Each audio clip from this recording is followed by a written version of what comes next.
كانت بتقول عليه ده زي اخويا بالظبط، وهو بقى كان بيحب ممثلة معروفة جدا. اما بقى ابوها احمد زاهر فما كانش موافق خالص على خطوبتها منه. تعالوا نقول لكم على اسرار غريبة جدا عن قصة الحب اللي جمعت بين ليلى احمد زاهر والممثل هشام جمال. بس قبل اي حاجة هنقول لكم في الاول على فرق السن بينهم، لان كتير منكم مش هيتوقعوا. ليلى من مواليد 2003، يعني عندها 20 سنة تقريبا. اما بقى هشام فهو من مواليد 1993، وبكده فرق السن بينهم 10 سنين كاملين. بس برغم فرق السن الكبير هشام نجح انه يوقعها في حبه، وقعد 2 سنين تقريبا يجري وراها ويهتم بكل تفاصيل حياتها، وكل ده عشان يلفت نظرها وتحس بيه، وفعلا خطته نجحت. خلينا نقول لكم قبل اي حاجة مين هو هشام جمال وايه علاقته بهنا الزاهد وكمان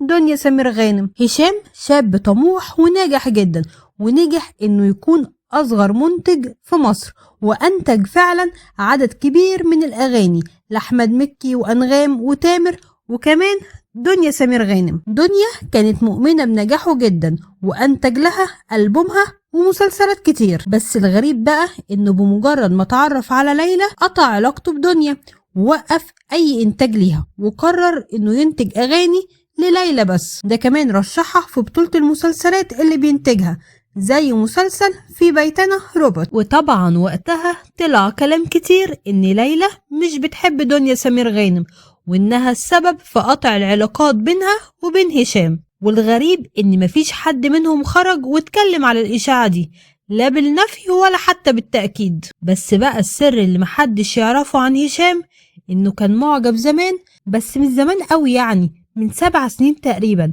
بالفنانة هنا الزاهد. دول كانوا مرتبطين بس من غير ما يعلنوا او يقولوا لحد. بس فجأة هنا انفصلت عنه وبعدوا عن بعض خالص، وبعد شهور من انفصالهم فاجأت هنا الكل بارتباطها بأحمد فهمي اللي اتطلقت منه مؤخرا، وبعد جواز استمر 4 سنين. وطبعا في كلام غريب بيقول ان هنا مصدومة دلوقتي وكان عندها امل ترجع لهشام بعد طلاقها، بس طبعا ده كله كلام فارغ، لان هشام مش في دماغها اصلا، دي نسيته من سنين ولا حتى فاكراه، ومشغولة دلوقتي بفنها بس. خلينا نرجع لليلى وهشام.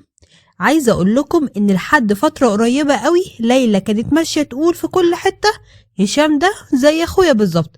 ده كمان ليها منشور على انستجرام كاتبة فيه اخويا وصديقي وشريكي في العمل، لحد ما فاجأت الكل بقراية الفاتحة. ومن المتوقع جدا الايام اللي جاية يعملوا حفل خطوبة كبيرة جدا يحضروا كل اصحابهم، سواء من داخل الوسط الفني او خارجه.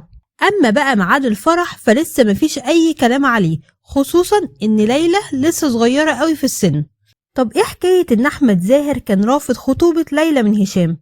الحقيقة ان زاهر كان شايف ان بنته صغيرة قوي على الجواز، كمان هو متعلق جدا بيها وما كانش عايزها تتخطب خالص.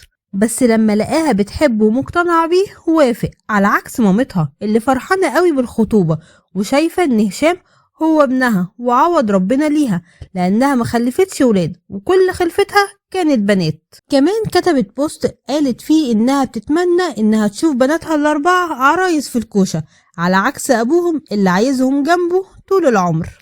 تعالوا بقى نقول لكم شوية معلومات مهمة عن ليلى. ليلى بدأت مشوارها الفني وعمرها 5 سنين بفيلم كابتن هيما، بعد كده رشحها تامر حسني لبطولة فيلم عمر وسلمى. كمان شاركت في بطولة أفلام كتير وهي طفلة، لحد ما أبوها قرر إنها لازم تركز في مذاكرتها وبعدين ترجع للتمثيل. وفعلا رجعت مرة تانية بس وهي كبيرة من خلال مسلسل الفتوة، وده سنة 2021، وقررت تركز الفترة الأخيرة في الغنى والتمثيل. في النهاية بقى قولولنا ايه رأيكم في خطوبة ليلى من هشام، وهل شايفين ان العلاقة دي هتنجح وتكمل؟ كمان قولولنا ايه رأيكم بفرق السن بينهم، هنستنى تعليقاتكم.